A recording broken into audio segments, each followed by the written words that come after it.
Hi, Karen from Quantum Heart Awakening. This is an Ascension check-in reading. This is the first time I've ever done a reading like this, but I received the hit to do this. So what does this mean? So we're just checking in on the status of our Ascension narrative on the planet. We have this mastery level awareness and consciousness coming in. It's not quite there yet, but the bulk of the work has been done. This is really exciting. So we're coming into clarity, we're accessing divine knowledge and wisdom, we're able to channel and access discernment from the grid. That's the way I'm hearing to say it. We are accessing these unity energies. I often talk about the grid of unconditional love and infinite oneness, and that encompasses everything, all, past, present, future. It holds everything. So we are in a process of integration. We have done, like I said, the bulk of the work, and we are coming into mastery level relationship with these skills, with these new tools that we have in our toolbox. Excuse me. We are accessing this spiritual strength. We are reformatting our virtues on the planet. And I grew up with my father saying virtues were habits of doing good. So we are just reformatting the way we think about what our priorities are, and the way we think about how sorry, I'm getting three narratives. Hold on one moment. Yeah, we are realigning and repatterning what these habits of doing good are.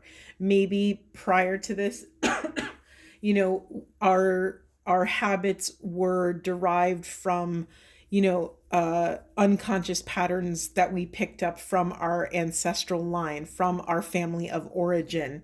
We are accessing not just ancestral guidance and wisdom, but divine guidance. We are accessing a new beginning. It's coming through as like if I'm just being direct and honest, it's coming through as like a consciousness reset. We are having faith and trust and knowing in a way that we haven't had access before.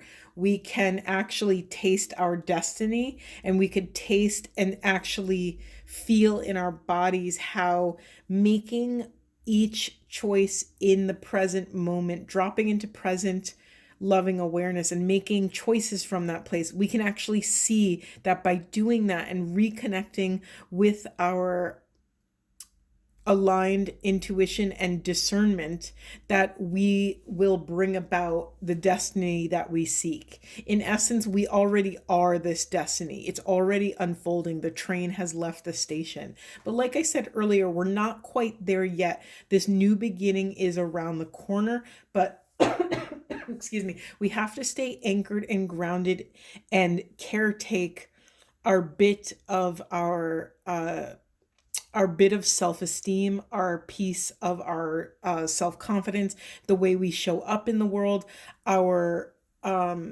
faith in self. We have to caretake and be mindful and really keep a pulse and track where our self-confidence is. And if you catch it kind of getting out of whack, drop everything and tend to do what you have to do to come back into self-love and self-confidence.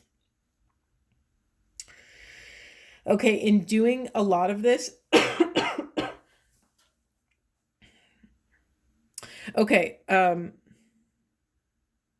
lot of this work is in releasing the past, is into coming into a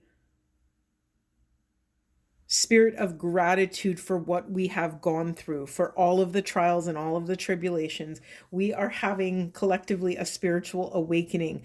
We are honoring this idea that we must shift or we will be shifted. And when we are shifted non-consensually, right? If we don't decide which direction we want to go in, someone else will decide for us. Someone else will be manning the ship and navigating for us. And that takes us out of alignment. That takes us out of consent. We are crossing our own boundaries when that happens, and we're letting someone else or something else cross our boundaries. Okay. Yes, there's a massive activation happening. We are renewing covenants within self. What do I mean by that? Whatever we sometimes make these unconscious or subconscious promises to whatever, to self, to our parents, to our ancestors. And we're checking in now and going through this stuff with a fine-tooth comb. We are focusing and narrowing as we dive into the depths to bring to the surface that which has been submerged and hiding and running in the unconscious programming below the surface. We are renewing our covenant. We are realigning our promises that we make so that we are promising things that we are fully embodied and fully in alignment with. We are choosing wisely in alignment with our intuition and our soul mission. We are activating a higher level of navigation here. That's the best way I could sum up this reading. That will probably be the title. It's interesting too that even how I'm channeling, the information is coming in bursts, like these mini, like, and then it recedes, and it's like the waves coming in, but they're potent and they're aggressive and they're acute. Even, do you hear how I'm talking? It's very like staccato. It's very okay. All right, what else? Okay, so what's in the unconscious, and for some of you that don't know, for me, when I'm done pulling cards, the card that is at the bottom of the deck tells me and communicates to me what is in the unconscious. So that which is in the shadow that we are being asked to bring to the light. So we have this heart wave resonator. Ecstasy, rapture, flux, and amplification. We also have emotional loss, release, mission accomplished, and welcome home. Okay, very obviously, we're being asked to tend to the past, tend to the places where you are leaking power to the past, either pain, grief, whatever comes up and is conjured up in your mind when you hear the phrase emotional loss. That immediate thing that comes up for you is the thing to lean into and come into a consensual closure. Yeah, so mission accomplished, this kind of homecoming is in the unconscious. It's not quite there yet, but also it's calling us out because it's also saying you're pushing this idea that we can actually pull this off in the unconscious. So caretake and be mindful of where you're not, let me say it directly, call yourself out for where you don't believe that this stuff can actually happen. And this stuff looks different for every single person. Whatever dream you have, whatever is that little thing that you keep hidden from the world that keeps nagging at your soul, take accountability for what's blocking your belief and your faith in self. What's keeping you stuck in this limiting cycle of limiting beliefs and limiting potential? You're being asked to quite aggressively call yourself out and take accountability for that. Yeah, master your words, master your thoughts. Never allow your body and speech to harm others, but specifically and most importantly, harm self. It's so easy to do all of this work out side in the world, externally, but really it's time to get down to the nitty gritty and honor all of your internal parts and all of their narratives that they've experienced, everything they've been through, all of their feelings. It's time, again, to go over the stuff with a fine tooth comb. Excuse me. I need a sip of something. Okay. Yeah, because when push comes to shove, we're going to have to be able to have the most solid foundation. We can't have any wobbly, rotting roots. We need to caretake the health of our roots so that we can grow big and strong. This will also help us stay accountable for how we build and what we choose to, what materials we use to build our strong foundation. There can't be any hairline fractures in the foundation, because over time that will get worse and worse and ruin the structural integrity of whatever we're trying to build here. Choose to leave the dark way for the way of light. Choose to take your light, your bright, bright divine light, into your darkness and illuminate that which has been submerged. That message, I'm saying it in different ways, but it's the same thing. We are caretaking the past so that we can come into a consensual relationship with the present. And I'm sorry, hold on. Too many threads. We want to be able to bring all of our faculties, all of our life force into the present moment. If we are still leaking energy to the past, we cannot show up in the present moment running on all cylinders, right? We need all of our faculties, all of our energy, all of our awareness to be focused, and so that we can inject it where we need to. Yeah, better than 1,000 hollow words is one word that brings peace. There is no more room for shame. There is no more room for rejection. We are calling all of these pieces of self back home and integrating them. Good, bad, ugly. It doesn't matter. It doesn't have to be, a beautiful past. Most of us do not have, just a purely rosy and sunshiny past. But these experiences make us who we are. They sharpen the soul, they sharpen our wisdom, and they inform our work in the present moment. Okay.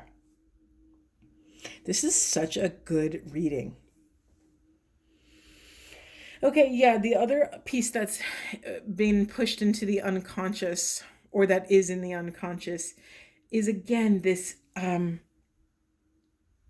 this safety in the ecstasy, this safety in the infinite, this trust, this trust fall into this divine oneness consciousness. There's another piece about self-confidence and self-trust. Where are you not trusting in your visions? Where are you not trusting your soul's calling? All of us, when we can tune inward, and it might take years of practice, and it also might happen in an instant. Where are we not listening? Because you know what? Divine guidance is all around us. It's happening all the time. Our work is in becoming aware of the blocks that are in the way of divine guidance. It's always here. So be diligent, be crafty hunters and explorers as we ask just one more question, right? Always just one more. We fall down, we get back, always just one more time. We always have the take up the space to ask these profound questions and to contemplate them. Yeah, this is a part of mastery. This mastery is having access to the discernment to know when to pause and when to push. We are coming into this juicy, yummy, delicious artistry of fine fine attunement of intuition. I played violin and viola for years, and on string instruments, you have the big tuning pegs at the end of the instrument. And, those will get you the majority of the way. But then at the bridge, you also have these fine tuning pegs. And what I'm feeling is that we are in the fine tuning stage of ascension and development. We are not just doing the big, heavy duty work, but we are now seeing that we can actually cozy up to this work, right? The work we've done and the people we've become, we're actually reliable now. Our soul is learning that we have become reliable to heed the call and to heed the wisdom that is moving through us, that the soul has been trying to communicate. We are stepping again into this spiritual strength. Our planes of perception are expanding, like the longitude and the latitude of our interior world is expanding.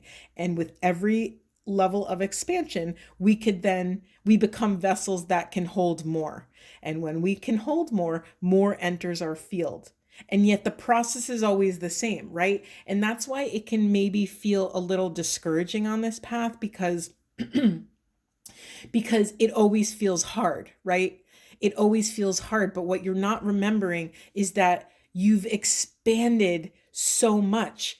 And so now you're able to confront more and caretake more and take accountability for more. So try not to measure where you are by how you're feeling, because if we are consciously living at the edge of self and the edge of the mystery, we are always intentionally and beautifully putting ourselves in a position to learn more about self and other, to learn more about our environment, to learn more skills. We are always living at the edge. And if I'm being blunt, it's always uncomfortable, right? Essentially, if we want to expand and grow, which if you're listening to this, I assume you are a divine creature who is on this walking this path of consciousness. And if you're attracted to my words, then you are interested in expanding your consciousness and the consciousness of the planet. I have to assume that, or else you wouldn't give a crap about anything I'm saying, so again, if we're intentionally consciously choosing ascension, then we have to get real and be transparent about the idea that we're also, to some degree, and take this with a grain of salt and a profound amount of divine love, we to some degree are choosing pain, right? We are choosing chaos. We are choosing discomfort because we're asking another question. And with that, every question we ask is melting into the mystery. And in the mystery, a lot of different things can happen, right? They are outside of our awareness. That's why we're asking the question, and we're stepping into the unknown, having no freaking clue what answers are going to birth themselves from the infinite, right? This is not a path for the faint of heart. I'm sure you've heard that in a million different ways, but you are a consciousness warrior. We have battle wounds, and those are divine little drops of awareness. We are expanding to hold divine truth, and we are actually pulling it off. How beautiful is that? Okay, let me feel into if there's anything else. I've been feeling called to pull. All right, what does collective need to know about the ascension, stage of ascension for the highest and best good of self and the planet? Okay. Hold on, no. That was too many. There we go. Okay. We have star gathering, stars aligned, remembering home and soul family. We have the Akashic Stargate aligned with purpose, crossroads. There is no wrong path, right? That's the thing. We are what we seek. So whatever is unfolding and unfurling in front of us is our work. I wouldn't use any energy. Let me be more blunt. Don't waste your time being mad about what's in front of you. You've been called upon to deal with it. So take accountability, take responsibility, no matter how gross and sticky and sharp and pointy it is. this is what we're doing. And if you're this far, if you're listening, if you're still listening to this and you're this far along in the path, you've already achieved the necessary skills to pull this off. So don't get overwhelmed. Don't wallow in the pain of it. Instead, celebrate that you're even here. Celebrate that you've reached this level of ascension. And no one can tell you what that is. If people try to tell you where you're at, yeah, walk away from them. No one can tell you where you're at. That's between you and the divine, or you and the infinite, the universe, unity, consciousness, whatever you want to call it. That is between you and God. Okay, what's here? We have sacred inner space, sacral chakra, tenderness, and sensuality. What's coming up for me with this card is, again, what showed up in the unconscious was there's something still in the worthiness. There's a worthiness piece here that doesn't fully believe that we maybe deserve this ecstatic living. That's a big thing. That's a big thing. And please offer yourself a profound amount of grace with any sort of wounds that come up around receiving pleasure, physical, intimate pleasure in any capacity, whatever that looks like for you. This is a work in progress. We are constant works in progress. We started as works in progress. We will leave this planet as works in progress. We are divine, fallible humans. Don't forget your divinity, and don't forget your fallibility, if that's a word. Okay, we also have Earth Star activation, anchoring, grounded action, Isis energy. And what's in the, this is too perfect. What's in the unconscious is the temple of truth, throat chakra, authenticity, self-expression. Look at those pillars of ascension that are begging us to walk through them. Okay, I think I'm gonna stop there. This was really unexpected. It was a beautiful ride. Thank you for joining me on this crazy, crazy ride. Thank you for the work that you continue to do. Thank you for your accountability, your responsibility. Thank you for caretaking your piece of the infinite. I am eternally grateful. We breathe as one, right? We don't do this work in a bubble. What we do for self, we do for other. Thank you for being with me. I hope this was supportive. If you have any questions or comments, please leave them down below. And I'm sending you so much love and grounding as we take another trip around the spiral. Thank you.